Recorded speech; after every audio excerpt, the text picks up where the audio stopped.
कोई आंदोलन चलता है तो उस निरंतरता में कभी बड़ा कभी छोटा होता रहता है।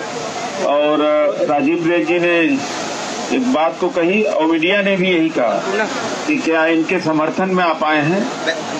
तो हमने कहा कि हमारा इनका लॉन्ग एसोसिएशन है। FYUP शायद रोल बैक न हो पाती, लेकिन दूटा और लेफ्ट और हम लोगों का एक ज्वाइंट फ्रंट जो बना, सोनिया गांधी जी उस समय चेयरपर्सन के उनके निवास पर डिमॉन्स्ट्रेशन किया, इंडिया गेट के ऊपर भी किया, इंडिया इंटरनेशनल सेंटर पर, पूरे देश के बुद्धिजीवी इंटेलेक्चुअल से इंटरेक्शन हुआ, कोर्ट अरेस्ट भी हुआ।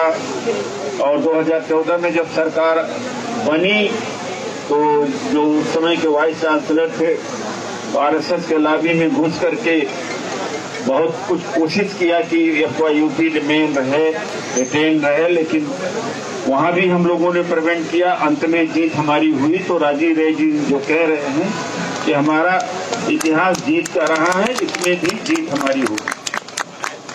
मुझे इस बात का तकलीफ जरूर है, जो खुद एडहॉक टीचर है, गेस्ट टीचर है, सफर कर रहे हैं और उनकी जिंदगी किस तरह से गुजर रही है, बहुत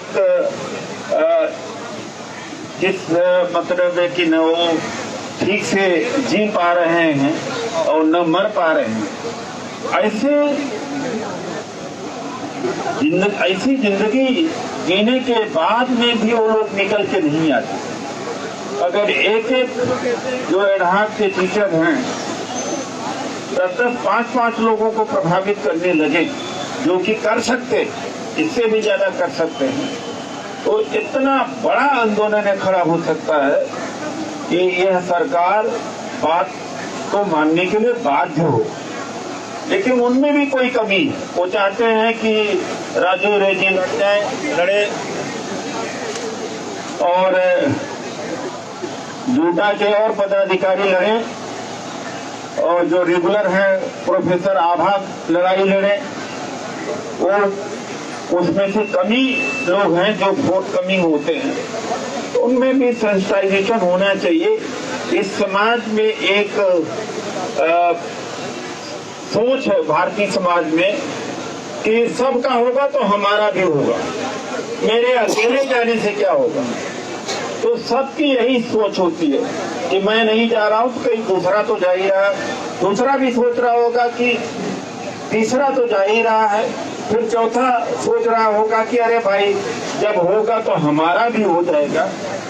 और यह भारतीय समाज का संरचना है, सोच है। बड़ा दुर्भाग्य है, इसीलिए इस देश में असमानता बहुत है और अधिकारों के ऊपर हमला होता रहता है। सुप्रीम कोर्ट में भारतीय जनता पार्टी की जो उत्तराखंड की सरकार है 7 फरवरी को महंगे वकील खड़ा करके यह प्ली किया कि आरक्षण फंडामेंटल राइट नहीं, इनेबलिंग क्लॉज है और राज्य सरकार चाहे तो आरक्षण लागू करे या न करे, ये उसके ऊपर निर्भर करता है।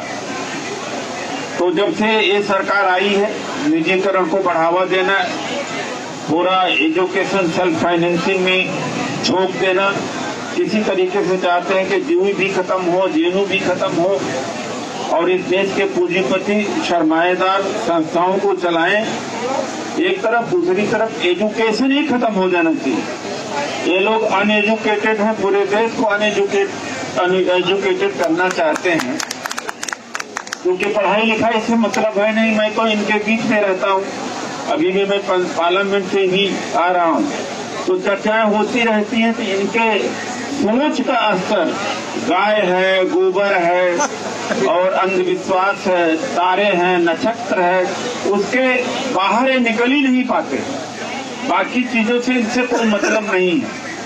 आप सब लोगों से मतलब है साइंटिफिक टेम्परामेंट से, एजुकेशन से, गुड लाइफ से, बेटर लाइफ से, एग्जिस्टेंस से, फ्रीडम से, एकेडमिक से, वो इससे दूर। इसलिए नहीं चाहते हैं कि दिल्ली यूनिवर्सिटी में टीचर रेगुलर हो, अच्छी पढ़ाई हो। जेलों के ऊपर किस तरह से हमला किए हैं, आप लड़ाई लड़ते रहें, और जरूरत पड़े तो बहुत बड़ा ब्रॉड फ्रंट बनाया जाएगा और लड़ाई बहुत बड़े स्तर पर लड़ी जाएगी। हम पूरी तरह से आपके साथ में हैं। हम अपनी संगठन की ताकत भी देंगे जब जरूरत पड़ेगी और हम आपके साथ हैं। इन्हीं शब्दों के साथ मैं अपनी बात को समाप्त करता हूँ। Thank you Udit Raj ji, thank you.